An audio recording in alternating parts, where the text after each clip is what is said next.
mode. Good afternoon and welcome to WSPHA's May webinar, Health Equity, National, State, and Local Strategies. Before we get started, I just want to go over a couple of technical issues.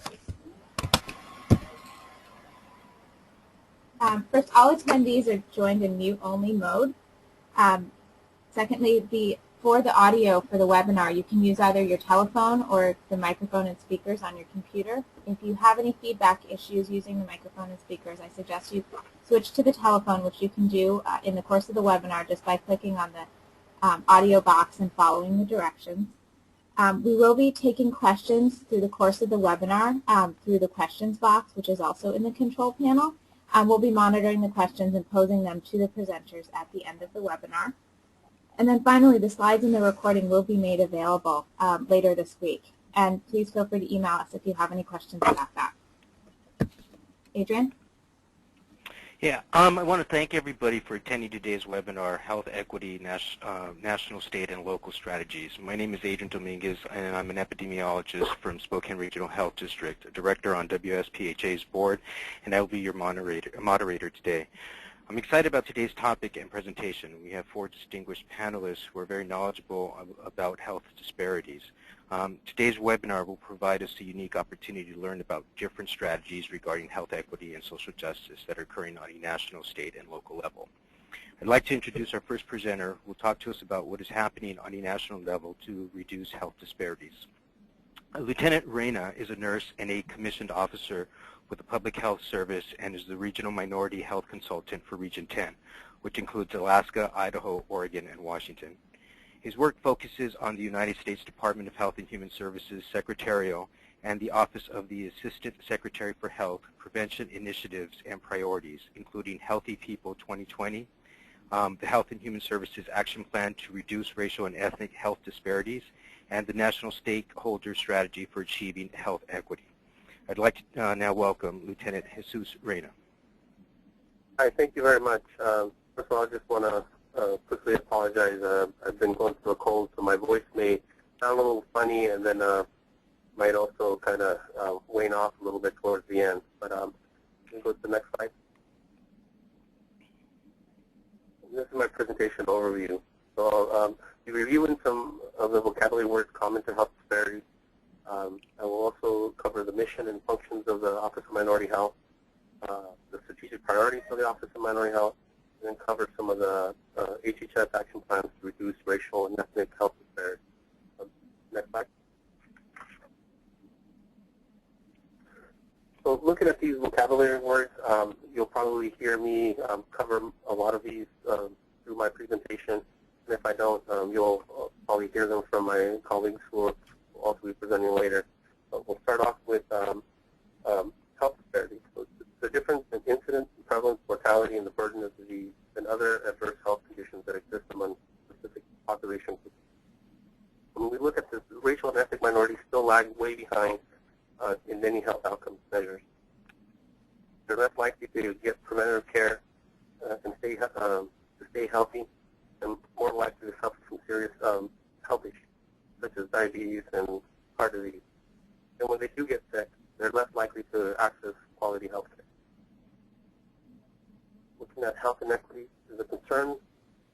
Those differences in population health that can be traced to unequal economic and social conditions that are systemic, avoidable, and being inherently unjust and unfair. Social determinants of health, factors in our social and economic environment that research has found to be negative or positively affect health, such as where we work, our job, our educational level, our income level, all have determinants on our health. Next slide, please. Social gradient is an individual's population group, individuals or population groups' position in society, and the different access to the security of resources such as education, employment, and housing, as well as different levels of participation in society, civil society, and control over life. Cultural and linguistic competence is a set of congruent behavior, attitudes, and policies that come together in a system, agency, or among professionals that enable effective work in cross-cultural situations. When you're looking at this cultural competence transparency is one of the main ingredients in closing the disparities gap in healthcare. When healthcare services are respectful and are responsive to the health beliefs and practices and cultural and linguistic needs of its patients, it really drives about positive health outcomes, and it reduces the cost of healthcare that is delivered to this population. Next slide, please. So when looking at the Office of Minority Health, our mission is to improve the health and racial ethnic minority populations through the development of policies and programs that will help eliminate health disparities.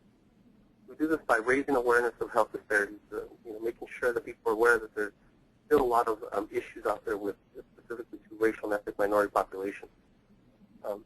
Making sure that we're improving the data availability, and the coordination of it, and the utilization, the fusion of information and collecting data information of minority populations that are affected by health disparities. And really working and strengthening our partnerships with national organizations, state organizations, and local community-based organizations. And by this, we also provide a little bit of funds to these organizations to continue some of this work in their communities. We also develop policies and programs and practices to eliminate health disparities. And we also fund research and demonstration and evaluation programs out in the community to ensure that we can continue this cycle. Next slide, please. And then looking at the overall structure of OMH, many of you might be familiar with, with Health and Human Services. It's a really large organization. We're second only to DOD in terms of funding. The head of HHS is Kathleen Sebelius, and under Kathleen Sebelius we have the Assistant Secretary for Health, Dr. Howard Coe. And in his office of the Assistant Secretary for Health, you find the Office for Minority Health. And our director for this program is Dr. Nadine Graffi. She's the director of our program. She was recently named director of the program a few months ago, or more than a few months ago. She had been acting for a while.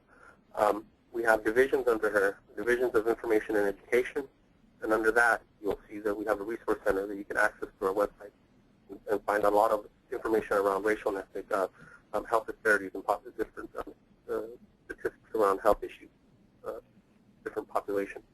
We also have a division of policy and data and a division of program and operations. And if you go back all the way to the left, you'll see that box there is the Regional Minority Health Consultant. I am one of 10 regional minority health consultants around the country, as the federal government has broken down into 10 regions, and I'm in Region 10. And as Adrian mentioned, I cover Alaska, Oregon, Idaho, and the state of Washington. And we are the extension of the national office out in the region, providing that support to state and local community-based organizations and trying to follow the national priorities down at the local level. Next slide, please. Looking at our strategic priorities, we are in support of the development and implementation of the Affordable Care Act. We see the Affordable Care Act as a law that's going to, or act that's going to offer the potential to meet these goals, the goals and really goals and address the needs of racial and ethnic minority populations by bringing down the cost of health care and really allowing these individuals to have access to prevention and wellness, and even supporting a lot of primary care access to these individuals. And they will also create a lot of linkages between health and social services for these individuals. But we're looking at the Affordable Care Act as really, really helping and reducing a lot of the health disparities that we're seeing out in the community, because people that didn't have access to health care and preventative service will now be able to have access to preventative care. So as this is being rolled out, our main mission within OMH is really to support this law and make sure that people are aware and have access, that are able to sign on to get health insurance, are able to do that, and are going to be able to do that in their local communities and states. We're also the lead implementation of the HHS Action Plan to reduce racial and ethnic health disparities. I'll cover that in my last slide. We also coordinate the National Partnership for Action to End Health Disparities, the National Stakeholder Strategy for Achieving Health Equity.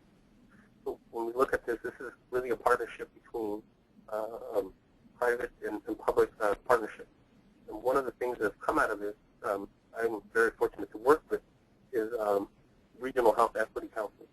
And these are formed by 25 to 35 leaders out in the regions, really looking at health disparities and health issues and concerns in their region and trying to focus on how to solve those issues.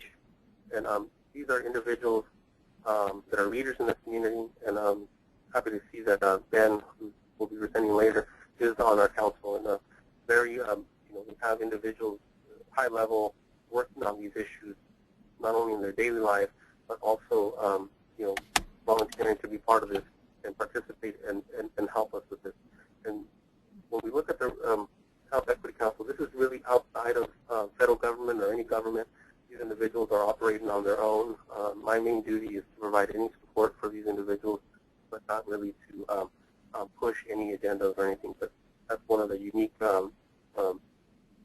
things about this council, is that they're operating independently outside of the federal government. Will allow for a lot more work to be done out in the community. Next slide, please.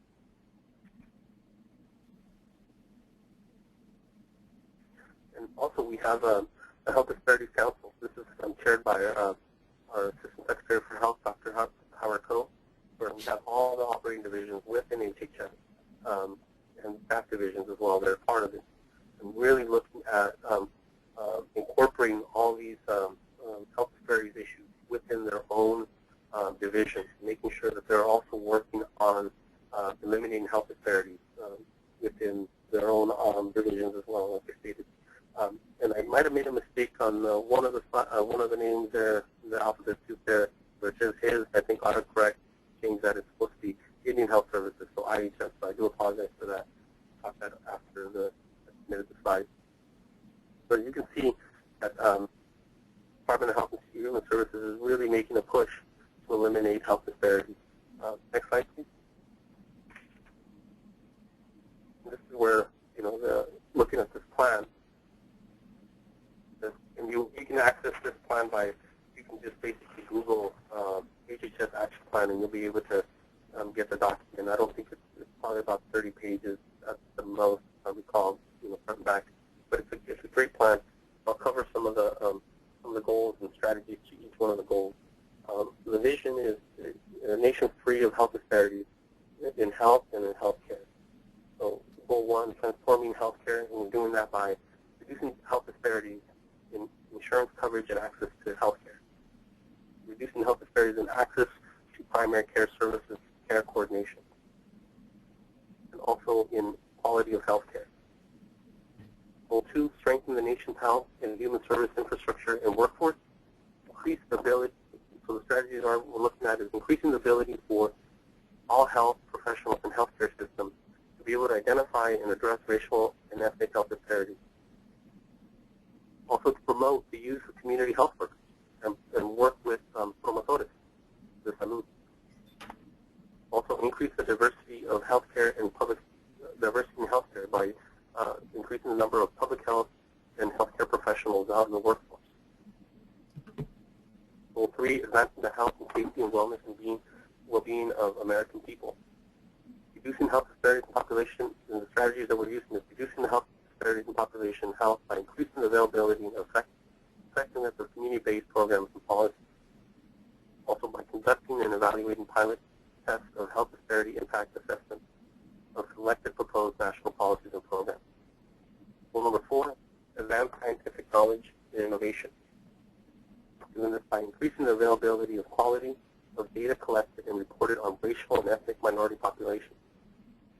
We're also conducting and supporting research to inform disparity reduction initiatives. And last is increase the efficiency and transparency and accountability of HHS programs. We're really looking at streamlining grant administrations for health disparity funds, and then monitoring and evaluating the implementation of the HHS Action Plan. So there's a lot of stuff going on. And then with the Office of Minority Health, within the Office of Minority Health, there's a lot of plans going on. And I know that, we typically in the past have been funding a lot of different organizations, and with just the way the budget stuff are going on, we're really looking at allocating some funds and really seeing how we can maximize our dollars and make sure that we're able to continue to put funds out into the community. So we're still working all that out and seeing how that's going to work out. Next slide. This is my contact information. And I mentioned that we had our resource center, and you can access that through our Minority Health website. You can also follow Minority Health through Twitter. You have both English and Spanish. And I can attest, I follow them via Twitter. They're always on there providing a lot of educational information, both in English and Spanish. A lot of information about the Affordable Care Act going on there. And they usually have a lot of these kind of text sessions where they just try to cover different health issues and different health topics in both English and Spanish. And if you have any questions, feel free to ask. And if I'm not able to answer them today, feel free to give me contact me. Thank you very much. Thank you, Lieutenant Reyna. Our next presenter will discuss how Washington State is addressing health disparities. Christy Kurikoff is a health policy advisor for Washington State Board of Health. In that role, she provides staff support to the Governor's Interagency Council on Health Disparities. Previously, she worked on an occupational safety and health researcher for the Department of Labor and Industries, and prior to that, Christy gained experience working at the national level while serving in the public health prevention services at the Centers for Disease Control and Prevention. At this time, I'd like to introduce Christy Kurikoff. Thank you, Adrian. I hope you can hear me all okay. If you can't at any time, please let me know via the chat function and I'll try to speak up. So as Adrian mentioned, I will be sharing the statewide perspective for this presentation. Jesus just provided the update on what was going on at the national level, and I'll be sharing what's happening in Washington State from a statewide perspective. And I just want to acknowledge that there's a lot of good work going on in this state, as well as the region and other states at the local level, where I think a lot of excellent work to address health disparities can occur, and we'll be hearing about two of those examples later on. Next slide, please. So for my presentation, I'm going to give you a little bit of information about the Governor's Interagency Council on Health Disparities. And I think Jesus mentioned a couple of health disparities councils in his presentation. This Health Disparities Council, like I said, is the Governor's Interagency Council on Health Disparities. And so I'll provide a little bit of background information on the council and its responsibilities. One of its primary responsibilities is to develop recommendations to eliminate health disparities by race, ethnicity, and gender. And so I'll be spending the bulk of my presentation talking about that piece of work. But I will also talk a little bit about our state partnership grant. This is a federal grant that we have from the Federal Office of Minority Health, and some of the activities that we do under that grant. And then I'll talk about the next steps for the council and what it is planning on doing in the future. Next slide, please. So the council was created in 2006 by a piece of legislation. And the council is an advisory body.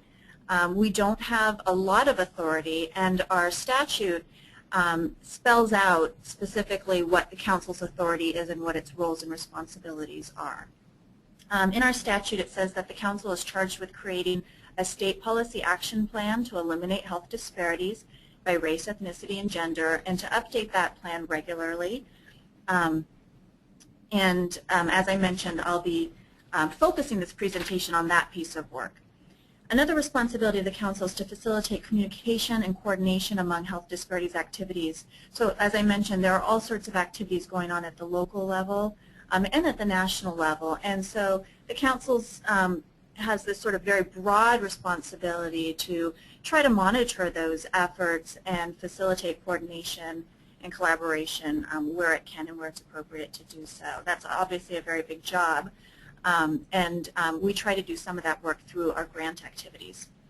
Another responsibility is to improve language access, and our statute is pretty specific about that being in health and in healthcare services, but I will say that this council is looking at that a little bit more broadly, and its focus is mostly on improving language access within state government. And then another responsibility of the council is to assess potential impacts of state government actions on health disparities. We all know that policies and programs sometimes have unintended consequences, and so with this piece of work, the council is charged with making some recommendations to ensure that the actions of state government work to intentionally promote equity and not to perpetuate the inequalities that ultimately result in health disparities. Next slide, please. All of the meetings of the council are open to the public. We are subject to the Open Public Meetings Act, and we very much invite members of the public, members of the communities impacted by health disparities to attend our meetings and provide their input that will help guide our work. We try to meet quarterly, and our next meeting is next Wednesday, May 8th. It'll be up at the Mount Zion Baptist Church in Seattle, and you're all welcome to attend. As I mentioned, council meetings are a lot more interesting and a lot more fun when we have good attendance from communities. And at this meeting in particular, we're going to have a slightly longer public comment period, because one of the things on our agenda is the council is going to begin some discussions about what its new priorities should be. And so we really want to hear from community members about what they believe the council should be focusing on in future updates of its action plan. Our website is healthequity.wa.gov, and if you haven't been there, I encourage you all to go. If you can't make meetings, one thing that we do really well on our website is we have sort of archived every meeting that the council has had, the agendas and all the meeting materials for those meetings. So there's a really good way to go back and find out what the council's been talking about at its meetings. Next slide, please. Our council membership also was spelled out in statute, and we have a chair and 2 public members. Those 3 positions are appointed by the governor. In addition, there are representatives from 14 state agencies, boards, and commissions, and those positions are appointed by whoever the head of that agency, board, or commission is. I do want to highlight that we have representatives from the Commission on African American Affairs, the Commission on Asian Pacific American Affairs, the Commission on Hispanic Affairs, and the Governor's Office of Indian Affairs. And what I'd like to say about the Governor's Office of Indian Affairs is that when the council first started convening, from the very beginning, the Governor's Office on Indian Affairs decided to allow the American Indian Health Commission to choose a representative to serve on the council, since the American Indian Health Commission in this state has such a focus, obviously, on health issues. And the other thing I would like to point out about council membership, if you look through this list of agencies, is there are the health agencies are represented. We have Department of Health, Social and Health Services, Healthcare Authority, and the State Board of Health. But you'll also see that we have the Department of Commerce, Agriculture, we have Office of Superintendent of Public Instruction and Early Learning, Workforce Training Coordinating Board, and other agencies. And this was definitely intentional and by design.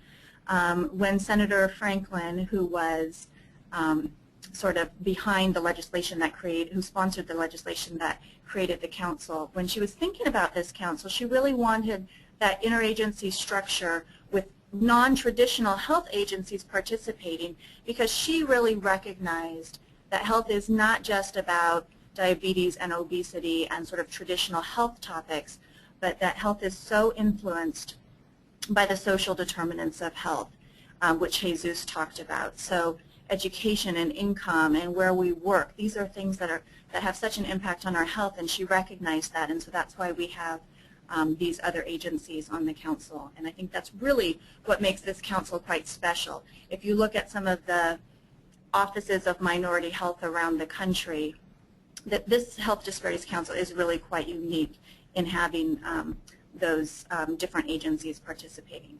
Next slide, please. So the Council's first state policy action plan to eliminate health disparities was released in 2010. And I'm not going to go into detail about how it chose its priorities. I will just say that it was a very long, very detailed process. It was about as quantitative as we could make it as well. And the intent was for that whole process to be really transparent in identifying its priorities. If you want more information on sort of the processes that we've gone through in the past to identify priorities, that information is on our website, and I can definitely point you to that information and answer more questions. But I will say that in the end, the Council chose to focus on education, and by that I'm not talking about health education. I'm talking about K-12 education primarily, and really closing the opportunity, the educational opportunity gap that exists for students of color.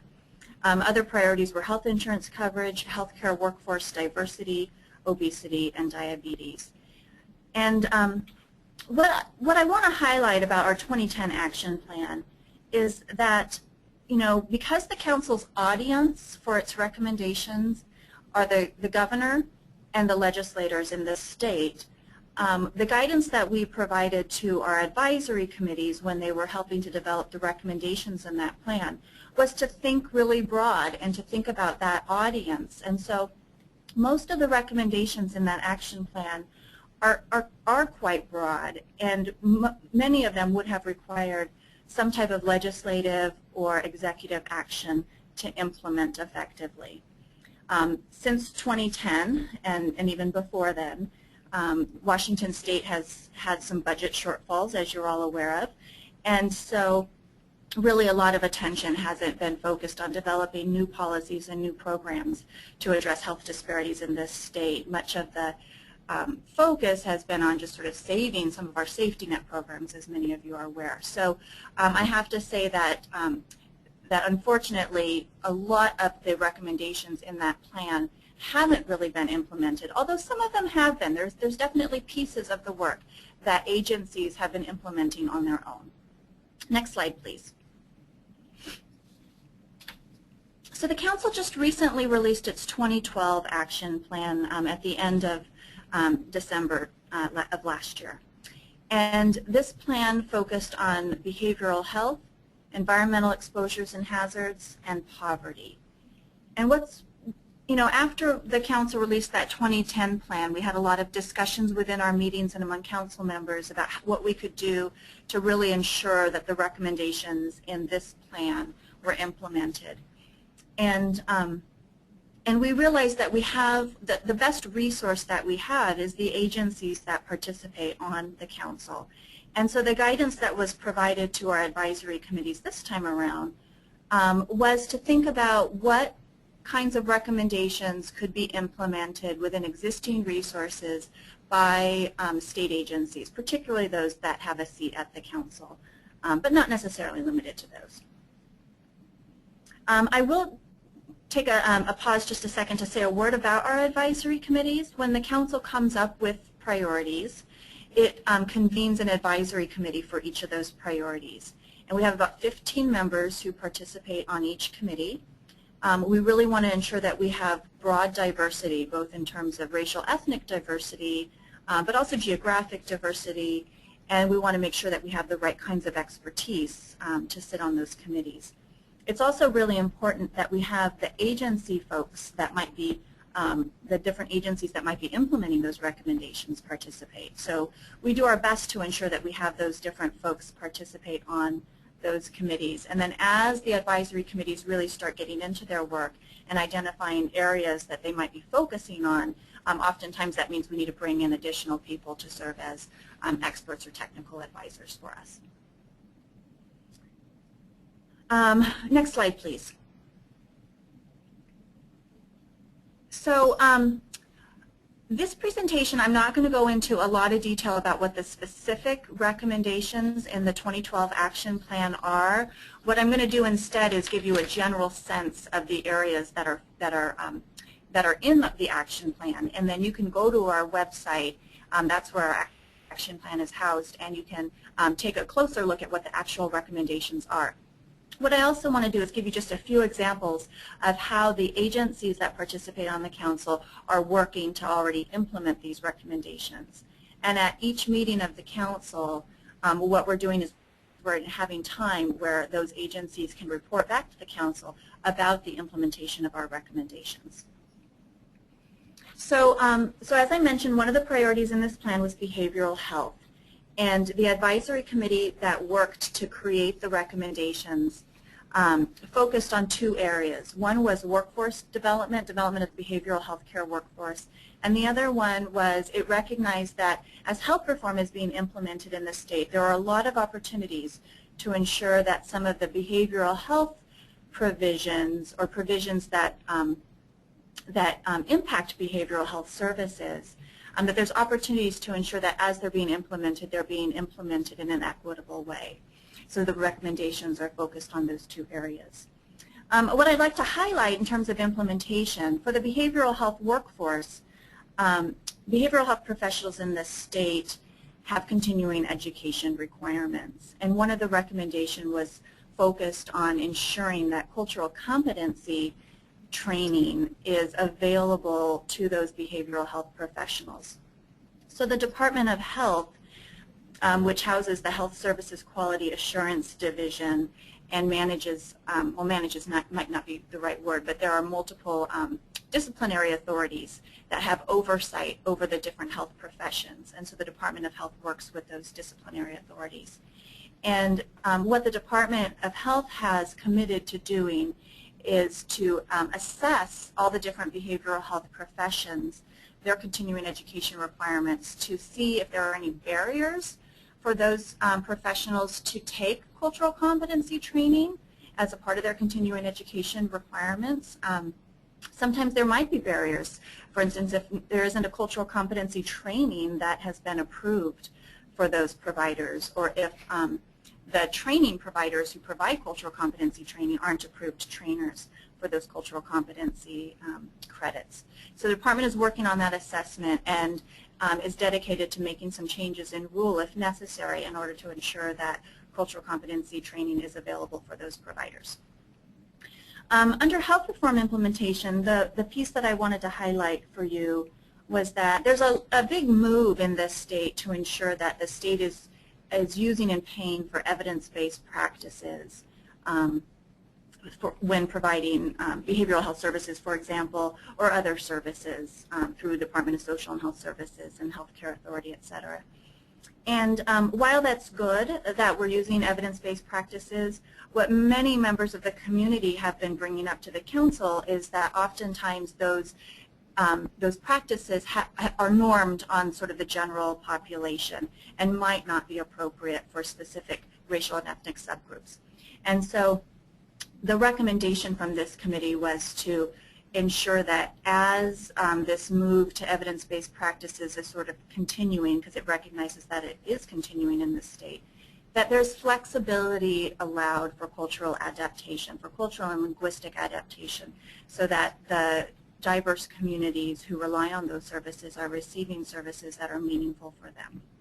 And so the council has been doing some work to monitor those efforts. Next slide, please. So environmental exposures and hazards was another priority for the council. And what I want to point out about this set of recommendations is they really weren't necessarily targeted for the Department of Ecology, which one might expect. These are very broad recommendations that the advisory committee that worked on them thought should be implemented and could be implemented by all of the agencies that participate on the council and really all state agencies. These are recommendations to sort of promote equity in general and to promote community engagement, which is really the foundation of environmental justice. And so what we're going to be doing at our council meeting next week is really having a focus on what agencies have already been doing and what they have planned to do to promote equity and community engagement and some of the other areas that are specifically called out in our environmental exposures and hazards recommendations. So these are things, and these are just some examples, but these are some things like ensuring agency diversity, so ensuring that agencies have diverse staffs and managements, ensuring cultural competency training among agency staff, which is really important. I know that, for instance, Department of Social and Health Services has adopted a an agency-wide cultural competency policy and doing some other work around that. To include equity in agency strategic plans and in other planning documents that the agencies put out. And to being really intentional about assessing policies and procedures for impacts on equity. And there's a lot of good work that is going on in the agencies to do that kind of work. And so, as I mentioned, those agencies will be reporting back on those activities at our May 8th meeting. And I think it's a really good opportunity for the council members who do represent agencies to hear about those activities going on in their other agencies and to really spread those best practices across agencies. I think there's a real opportunity for that sharing and learning and adapting what other agencies are doing. And so I'm really excited about that kind of work. Next slide, please. And then the final final priority that was focused on in the 2012 action plan was poverty. And obviously, poverty is a very large, very broad topic. And so the advisory committee that met to work on it, the sort of first piece of work that it did was to narrow the scope. And it ended up choosing to focus on 3 areas: early learning, healthcare in rural areas, and then ensuring healthy foods in diverse communities. And the one area that I think I'll focus on in terms of implementation here is the early learning recommendation. And Department of Early Learning is really doing some good work to ensure the cultural competence of early learning professionals around the state. So one second, I'm just going through my notes here.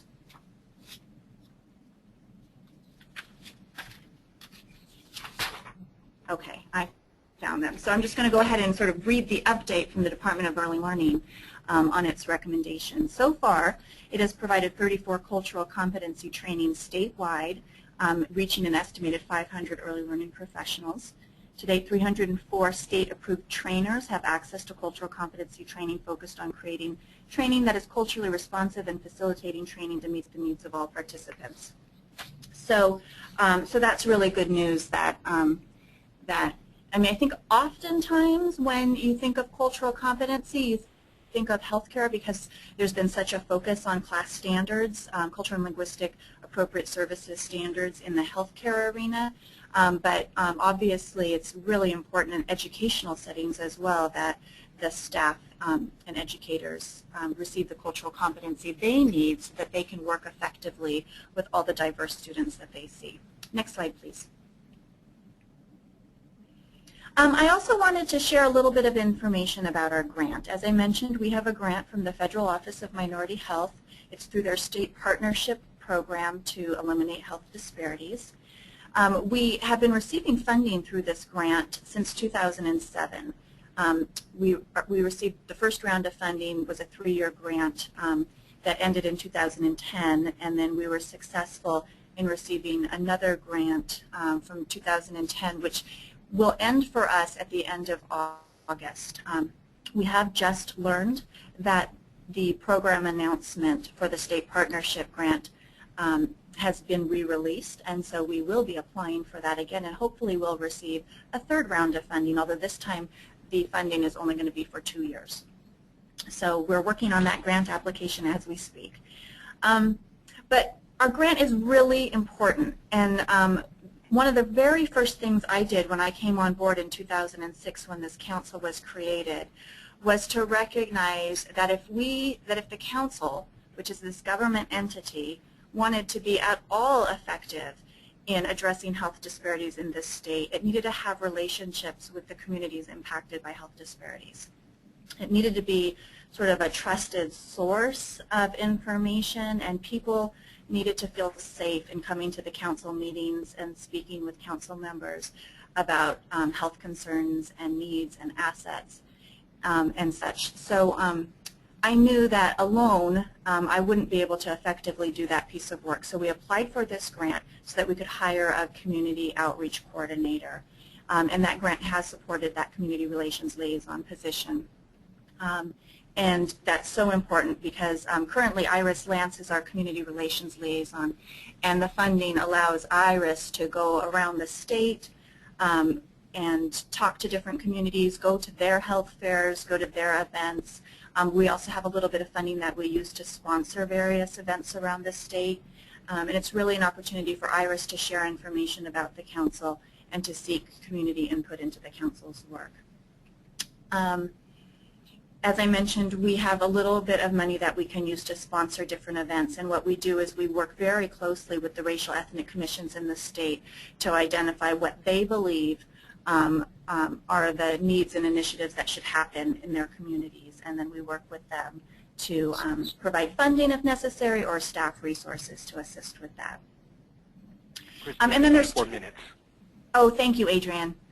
And then there are two work groups that we facilitate through our grant. One is a community outreach roundtable, and the other is an interagency limited English proficiency work group.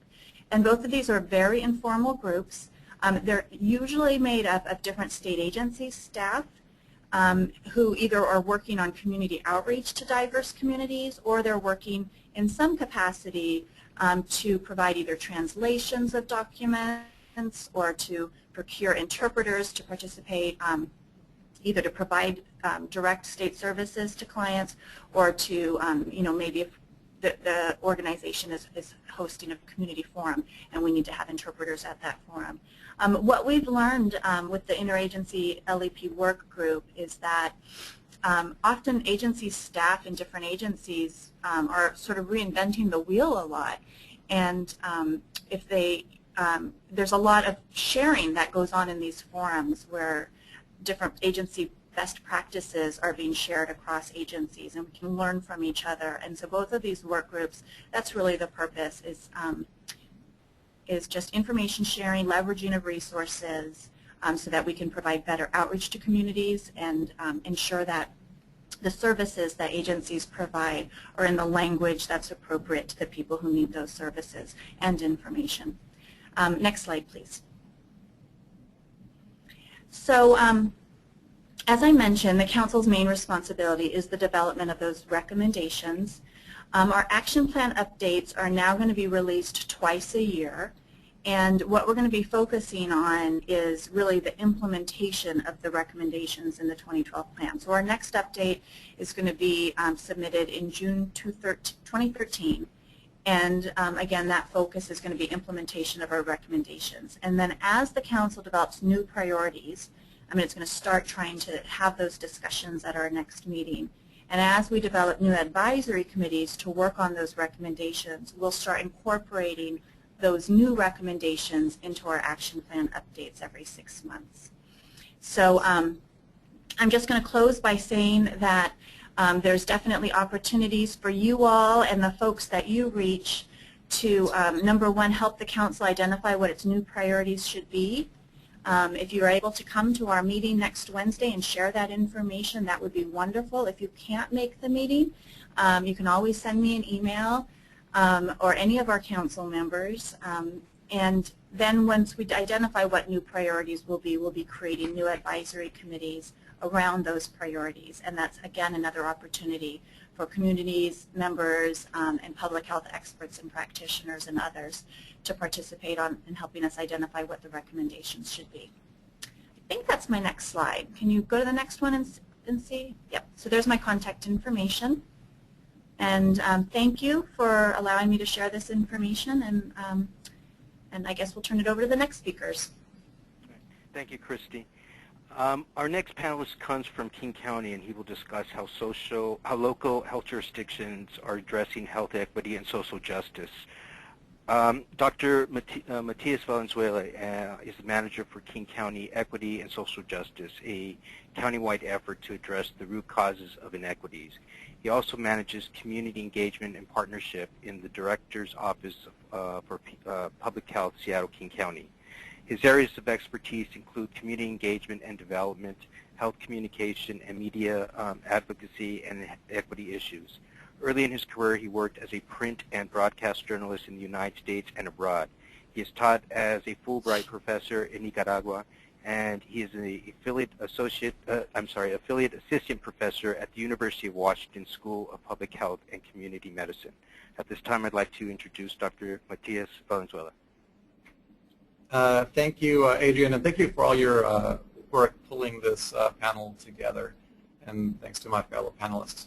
Hopefully you can all hear me. If you can't, please let me know at any time. So as Adrian was saying, and really built really nicely on what Jesus was saying, and Christy, we're looking now more at the county level. I'm going to be looking at or talking about how we are taking an approach within King County, focusing on equity, focusing on the social determinants of health, but really trying to take our work to another level within King County government. Next slide, please. So why equity in King County is we're going to be, I'm going to be talking about why this is actually central to the work that we need to do in our county. And it's actually, as government, it's the most important issue that we can address. Also, I'll be talking about the structure that we have laid out within the county for doing our equity and social justice work. Then really some of the strategies and really looking beyond health and some of our traditional partners and working with other agencies and departments.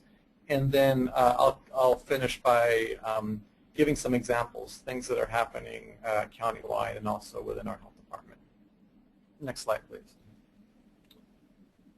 So your vision, or many people's vision, it might not be yours, but many people, when they think of our area, Seattle, King County, think of it as actually a quite prosperous area. We have a lot of really important industry.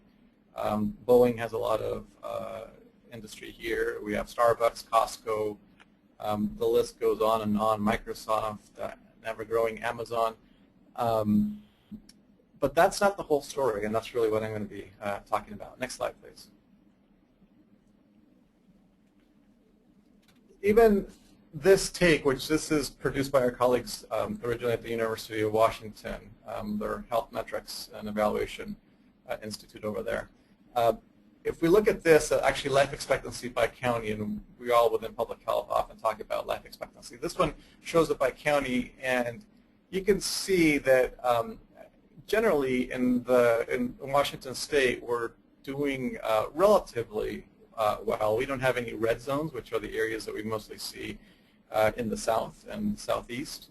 And actually, if you look at the corner where the state of Washington is, you'll see that actually King County is green, meaning that we have very high life expectancy, including in many ways we're comparable to some of the most developed countries around the world. So we're doing, when we look at it as an aggregate, we're doing quite well. But there's more to the story. If we go to the next slide, please.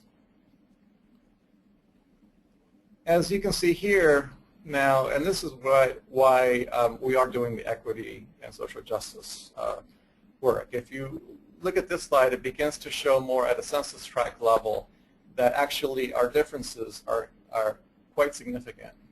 This is a map of most of King County. It doesn't cover all of King County. Seattle, which many folks tend to know more, is towards the north and left side of the map. We have the areas that are darkest blue are where we have the longest life expectancy. Whether we have an average of 81 years within the county. The areas that are dark blue are above 92 years. So really among the highest life expectancies in the world. But then if we look at the orange and especially the red sections, we'll see that life expectancy is under 77 years in those census tract areas. So in fact, we have areas that almost a bike ride away, and we can have easily 10, even many more years difference in life expectancy. And this is just talking about place. I mean, I can show many different slides too in terms of ethnicity and other things as well, but this really goes to the heart of the matter. And the same slide that we're seeing here plays itself out under many different health indicators and other quality of life indicators. And I'm going to touch on a couple of those, or a few of those, in the next slide. So next slide, please. So here, in this slide, we're able to see three of the common and big measures in King County, including two of the leading causes of death, obesity and smoking. And the range, you can see, is humongous between, for example, with obesity, we have between 8% to 35%. Smoking, a similar thing, between 3% and 22%, and very much placed with the determinant of place being extremely important. Where you live has a huge influence in terms of your rates, your disease rates, and your outcomes. And it's a similar thing with the uninsured. If we begin to also overlap this with race and ethnicity, we have a similarly actually concerning issue. We've compared ourselves in King County in terms of tobacco prevalence and found that actually compared to other similar health counties of our size in terms of and similar demographics, that we actually have the greatest disparities in terms of the ratio in terms of African American versus white, the probability or possibility that that they have a high smoking rate. I actually, if you hold on one second, my computer locked out. Can you still hear me? Hello? Yes. Okay, I'm back. Sorry about that. I wasn't. Since you're switching the slides, I wasn't touching my computer, and I went blank there. So I'm back. Sorry about that. So next slide, please. So if you look at demographics, it's a similar story, and this geographical story gets told over and over again. If you look at, again, South Seattle and South King County have the largest number of people of color. We now have, in terms of people who are 18 years of age or younger, we have now reached that people of color make up at least 50% of our population. So we can really see in terms of the future is a county for us, and really we're talking about broader United States as well. We've seen this told over and over again, that the term minority is going to cease to be and useful for us, and we really need to find other ways in terms of talking about this. But really important, the fact that we're people of color and we have low-income communities, and those are also the communities that are not achieving educationally in terms of this is the area. This map shows those who are not reaching getting their high school education. There's a very strong correlations there. So not until we address these underlying conditions that are disproportionately felt by people of color and low-income communities will we really be able to make an impact. Next slide, please. So within King County, this is a metaphor that we use, the metaphor of the stream a lot, and something that we've developed to talk about our work. And many of you, I'm sure, since we work in public health and familiar with the stream of the metaphor. The left side here is upstream. The right side is downstream. As local governments, which many of us worked on, or if we work in health and human services and social services, our work really tends to be on the right side of this stream. We tend to address some of the results of some other conditions or things that have happened to people, so things such as obesity, homelessness, untreated mental illness, other health problems, low birth weight, is really where we put a large part of our attention and resources. Incarceration is here actually within King County government. we put an increasing amount of actually our local budget into the criminal justice system. We in the county run also the jails. We have the prosecuting attorney's office. We have all the courts. So as we are facing budget strains and challenging budget times, at the same time we're seeing that these downstream conditions are taking more and more of a toll on us.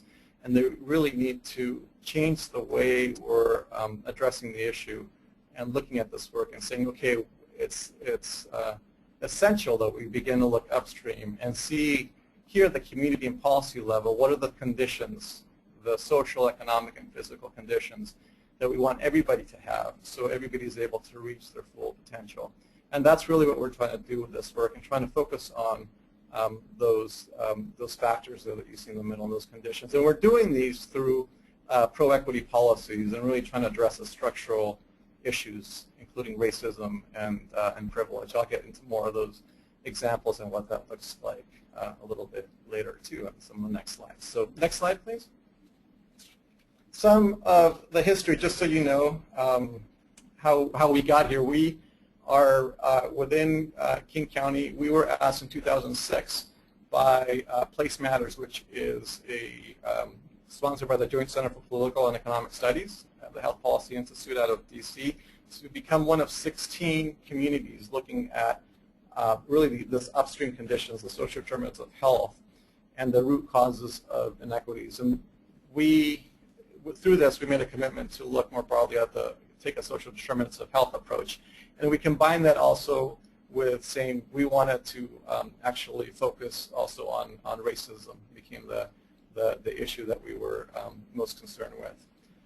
Also in 2006, one of the things that our executive at the time, Ron Sims, was in DC when there was the release of the Dellums Commission report, which was focusing on young men of color in a number of different domains, including health, but also incarceration, portrayal in the media, education.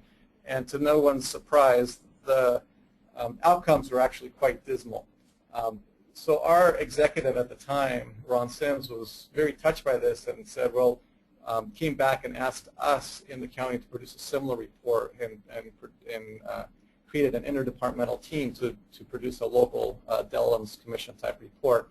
And we in fact mirrored the situation that was happening nationally.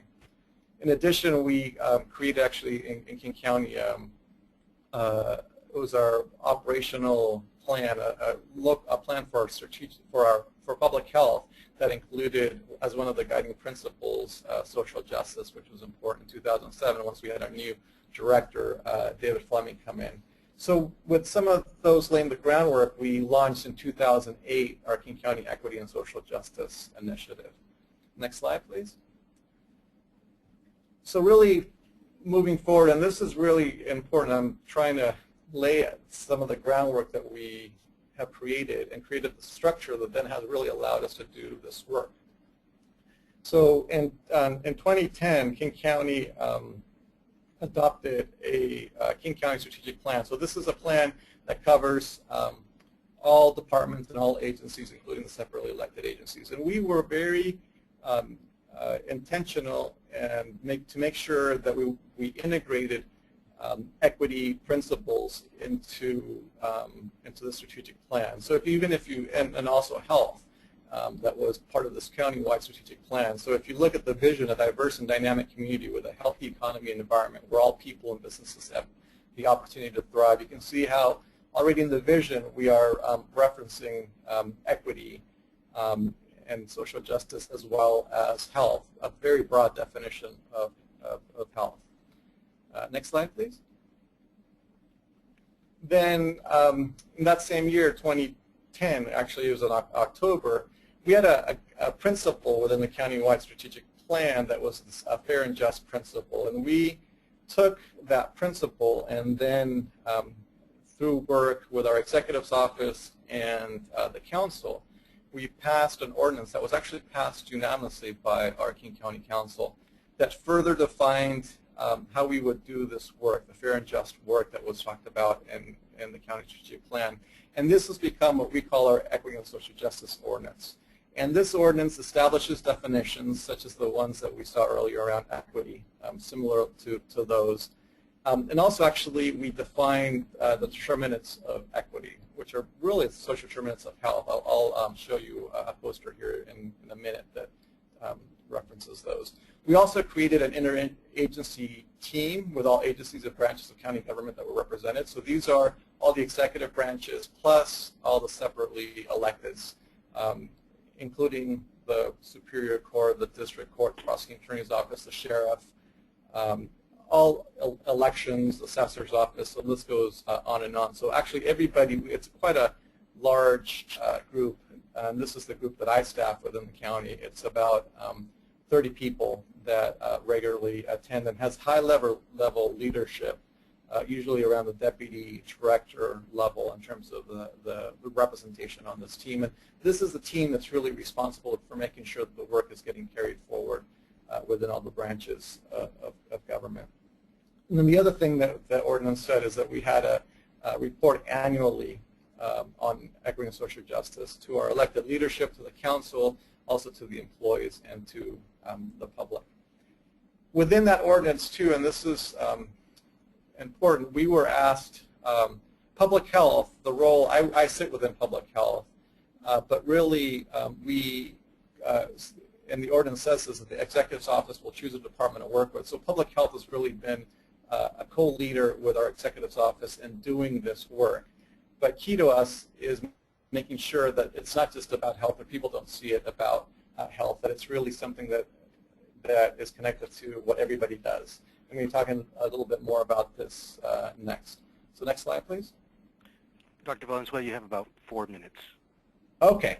So, so really in terms of what we've done is move from the health disparities to equity and social justice, and really with equity is the conditions we want all people to have. In terms of social justice, also really addressing the idea of structured, that these are human-made and these are reversible. As I said, we moved from just being a health department issue to having it be all departments. We also, in terms of moving to the language of fairness and opportunity, we've looked at a lot of the literature, in terms of the Robert Wood Johnson Foundation, literature, folks like Larry Wallach as well, who've done some of this work, and really talking about the determinants of equity, not just the sort of determinants of health. So people, whether they're in the transportation department or work in the environment, whatever it may be, they see themselves reflected in this. And really trying to create a regional movement, not just an isolated effort. And as part of that, there are a lot of, we're working here within several of our counties on a regional equity summit. And also last year we did with some partners at Governing for Racial Equity conference, and now establishing a network. So there's an ongoing work that's happening here. Next slide, please. So this tree is really our determinants of equity. This is a poster that we have throughout the county that if you see, these are really the social determinants of health, but this is what we're calling the determinants of equity. And we've added a couple too that aren't typically seen, like equity in county practices is one of the determinants that you'll see there, and that's because we see that there's so much that needs to be done in terms of the workforce, human resources, those kinds of issues. And there are a lot of these determinants that the county has direct influence over, and but at the same time we need to partner in some of these areas and work with other departments and agencies. Next slide. So really this is, and I think I'm running out of time, so I'm not going to be able to get into the level of detail in terms of the work that we're doing. And we produce every year an annual report that really outlines this quite well. But really all departments and agencies make yearly commitments in terms of policies and decision-making, organizational practices, and community engagement of what they're going to do as part of this work. We've also developed tools. We have an equity impact review tool. We have community engagement guide. We have a translation policy in which certain materials must be translated and provide guidance on how to do that. So, for example, on a yearly basis, all the agencies and departments have to answer and make equity justifications in their budget. So if they're changing the site of a particular office, they have to say, okay, how are low-income communities and communities of color and limited English proficient populations going to benefit from that particular move in terms of a site. So it's not just that it's a good business decision, but also in terms of equity and social justice. Next slide. Also, this has opened the way for some of our work within public health to be able to do other things too, and so I'm running out of time, won't get into all of these, but these are 3 different things that we are doing. One I'll just mention is in terms of outreach and enrollment now with health reform. We are using all county agencies and departments have made commitments and are doing work to make sure people get enrolled and helping with the outreach. So such things as you know, all the offices having information on how to enroll and those kinds of things. And then a couple of efforts just with global to local and also some community level activities, the collective impact that we're now using health reform and also some transformational work that's happening within health and human services here in the county to look at more community hotspotting, health development zones, how we can actually use public and private partnerships and collective action to focus our efforts where the needs are greatest. And I think the next one is my final slide. So more information here in terms of the work and in terms of our equity website for King County, and a lot of our tools and annual reports are there. I had to run through some of the examples, but we'll be issuing the new annual report for the summer. I'm currently working on that, so kind of more examples of our work will be available through there later on. So thank you very much, and sorry I had to rush there at the end. So yeah. All right, thank you, Dr. Valenzuela. Our final presenter today is Ben Duncan, who will give us another perspective on what a local health jurisdiction is doing to address health disparities. Ben Duncan manages the Multnomah County Health Equity Initiative and is board chair of OPAL Environmental Justice Oregon, who organizes low-income and people of color to achieve a safe and healthy environment. His work focuses on the relationship between health and our social, economic, and environmental conditions through both public policy and community-based empowerment work. Ben also works with the Diversity and Quality Team, is an appointee to Region 10 Health Equity Council through U.S. Department of Health and Human Services of Minority Health, and serves as chair of the Oregon Governor's Environmental Justice Task Force. At this time, I'd like to introduce Ben Duncan. Great, thanks for the introduction. And again, let me know if you can't hear me. I'll just start off by really thanking the Washington State Public Health Association for inviting your neighbor down south here as an Oregonian to participate in the webinar. And I also want to just give some acknowledgement to both Seattle and King County, who have really both served as models and partners in the work that we're doing down here in Multnomah County. And kind of building off what Matthias talked about, I'll really be kind of focusing more on the tool itself and the approach that Multnomah County Health Department is taking to build capacity for applying this equity and empowerment lens. We really developed the tool as a quality improvement tool to address racial and ethnic health inequities. And while we have a central kind of Office of Diversity and Equity that we do a lot of partnering with to build capacity in the other departments, I'll really be focusing today on the specific efforts of the Health Equity Initiative in the Health Department and how we're building capacity to use the tool. Next slide. So really this is the outline for discussion, and hopefully by the end folks that are listening on the call will have a better understanding of how we're applying the work throughout the department. Next slide.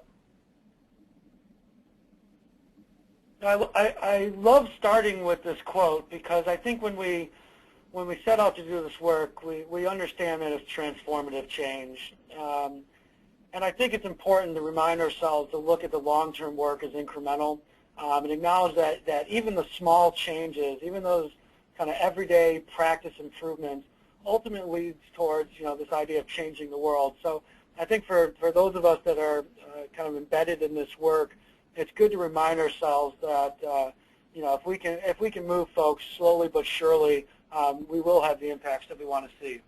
Next slide. So to get to the impacts, and I think our other presenters and Matthias kind of talked about what those look like, and I think the maps of Seattle and King County are very similar. And I'm not going to show any data maps today, but we have that same reputation in Portland as being kind of a green and sustainable city, and it almost makes it more egregious when we start seeing the differences in outcomes that we do based on race and ethnicity. But we start with the scope of the work to get to the impacts that we're striving for. We understand that it's kind of a both-and approach. So while we have to look at kind of our individual contributions and kind of the ways that we perpetuate inequities by understanding our individual beliefs and behaviors, and we look at the structural and systemic issues that contribute to these. So, anytime I think we discuss race, in particular in the context of both the individual and structural racism, it's important that we acknowledge this kind of both-and construct. So really the way we use the lens is to kind of look at both our, assessing those individual and collective beliefs and behaviors that perpetuate these situations and these impacts, and how do our actions lead to those kind of impacts, but also recognizing that there really are some systemic and structural issues that we have to acknowledge and address as well. Next slide.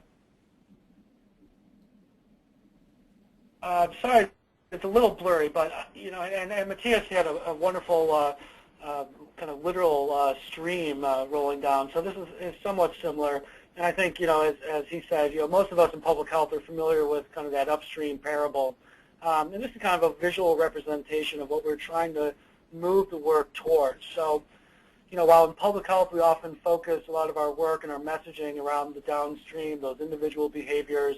As I like to say, it's kind of eat right, exercise, wear a condom. We have to start shifting our thinking and shifting how we allocate resources to understand the intersections with those upstream factors. So, those neighborhood conditions and policies that result in unequal access to things like quality housing and transportation, or policies that contribute to residential segregation, which basically and ultimately create communities of have and have-nots that we end up seeing very clearly when we measure health outcomes. So obviously telling someone to eat right when they cannot access healthy foods in the neighborhood, living in things like what we call food deserts, or cannot afford bus fare to get to the grocery store that sells more reasonable priced food. Those are not really empowering public health messages.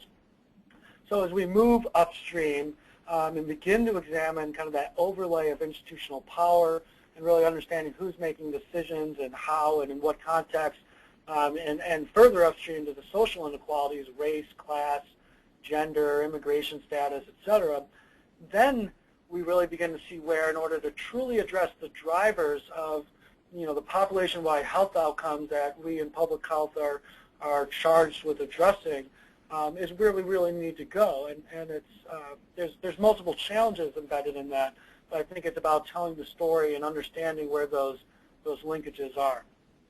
Next slide.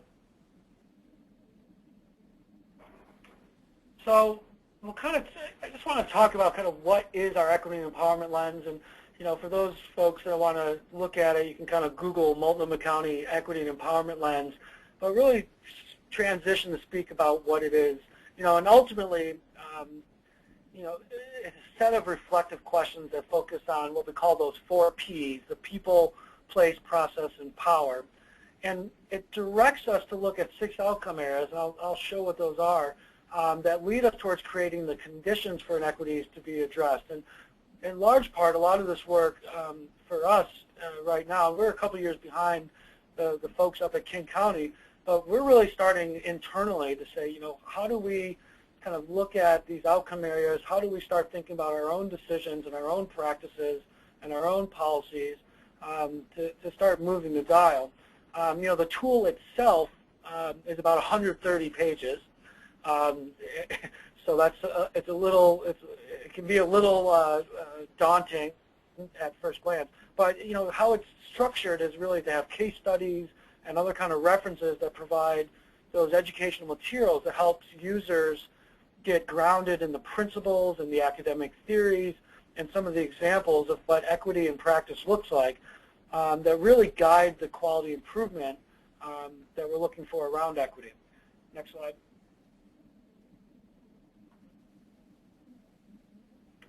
Sorry, my computer's moving slower than yours. So while this slide provides an example of some of the questions that one might use, so if you're looking at, similar to what Matthias was saying, if we're thinking about who's positively and negatively impacted, what kind of place are we creating, either positive or negative, how are we allocating resources in different geographic areas that overlay with disparities that we see. What are those barriers, both kind of legal, structural, financial, et cetera? Who's accountable and who has accountability for making decisions? How do we meaningfully include or exclude people, et cetera?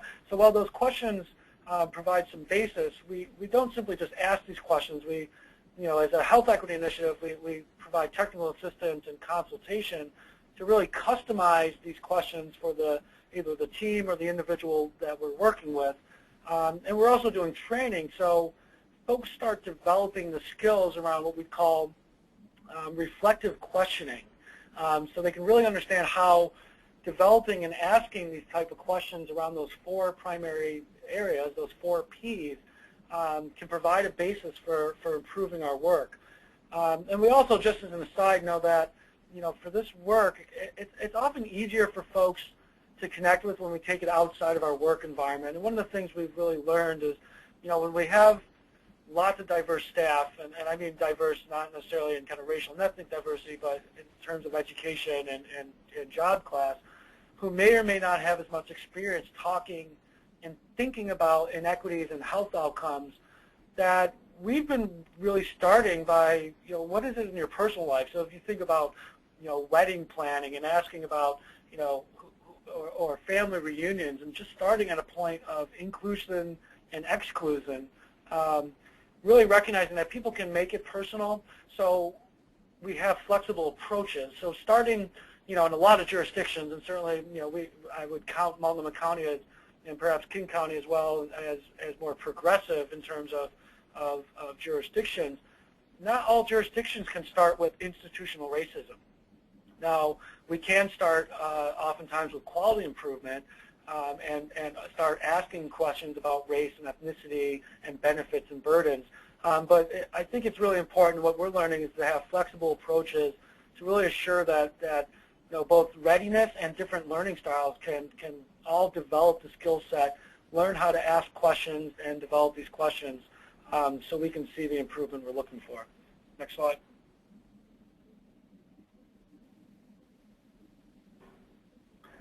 So these are the 6 outcome areas. So I'll kind of just walk through it. I know it's a little bit blurry, but when we talk about shifting norms, we're really talking about shared language and understanding these connections. It's kind of telling the story, that it's kind of upstream, downstream, telling the story of how environmental and social factors impact health outcomes. So we start having a more shared value and understanding of what this work looks like. Organizational capacity, largely reflected in training, but also, looking at our investment in offices or programs like the Health Equity Initiative that actually build capacity and leadership to carry forth this work and be responsible for kind of rolling these kind of tools out and making sure people have training. Alliances, pretty clearly around partnerships and relationships, both internally and externally. And I think, earlier we heard around kind of, these non-traditional allies. How do we start building better relationships with folks that are kind of outside of our traditional public health silo? The base of support, thinking about leadership, and the importance of champions to tell the story and promote the work, again, both internally and externally, and this includes also working with media and using our own kind of increasing savvy around social media to kind of build base of support for this work. Improve policies, I think this is often what drives this work. And a lot of times it's the place that people start. It's like, let's look at our policies. And it's incredibly important, both in the development, the proposals of policy, and how do we demonstrate support. So obviously a lot of these things interact with each other and influence each other as part of quality improvement.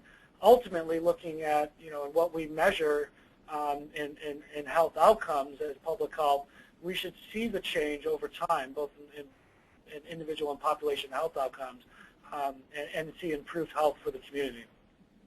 Next slide.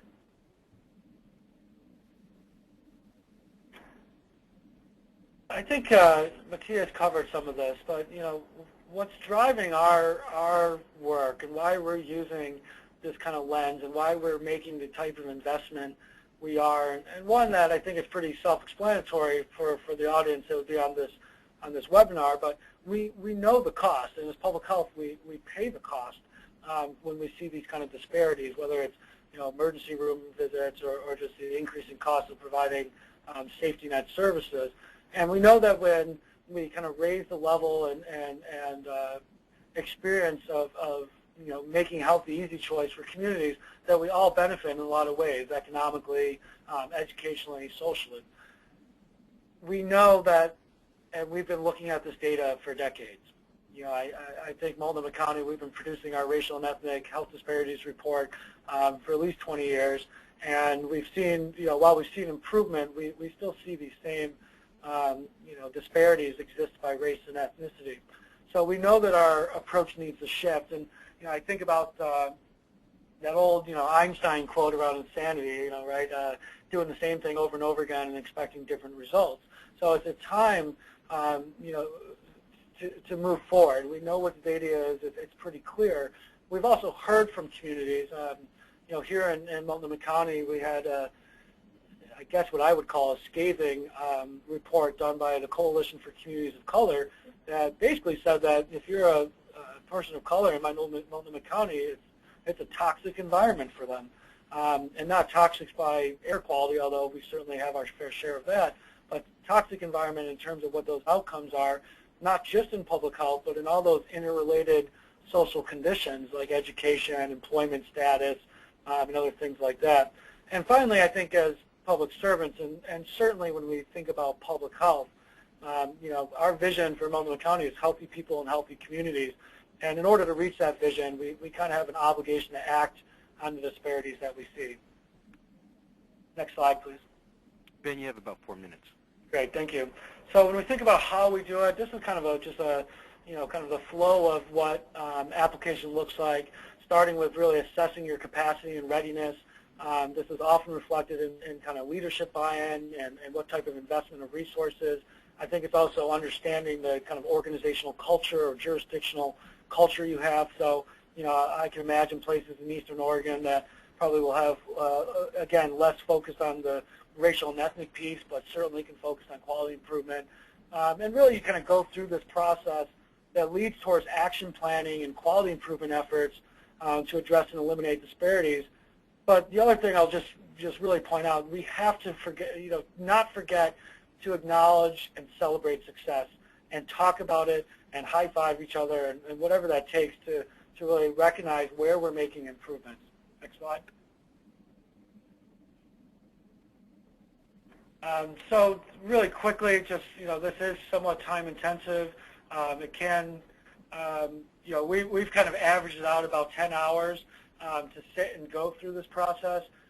Certainly, when we're talking about, applying a lens, quote unquote, you can develop those questions pretty quickly once you have a little bit of training on, what type of questions you ask and what you're really looking to get. Next slide, please. So when you think about the outcomes, and I'll try to really quickly just run through this, but we've seen an increase in individual understanding and people's ability to tell the stories. I'm going to really quickly just say we talked to a program that was looking at street sweeping. They said, well, how does a street sweeper relate to social justice? And when we started asking specific questions, we recognized that street sweepers clean the streets to prevent contaminants from going in the river, which helps maintain fish populations that tribes use for kind of cultural and spiritual connections, and low-income communities are using for subsistence. So all of a sudden we have a street sweeper and someone in roads and transportation that's now talking about what are these connections and creating that intersection. Obviously, improve policy development and language. We've used it for strategic planning. We've used it around policies. We've reopened a clinic that we literally overlaid lens questions on every element of the work plan. We have champions that are using the lens as part of facilitation of meetings. How do you kind of develop questions for in the agenda as part of facilitation? How do you identify stakeholders? How do you assure that we're including folks that are impacted by decisions?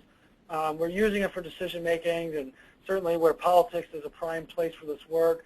I think about just a couple of recent examples around a gun ordinance passed by a Board of County Commissioners and a ICE, Immigration and Customs Enforcement detainment policy that was just passed.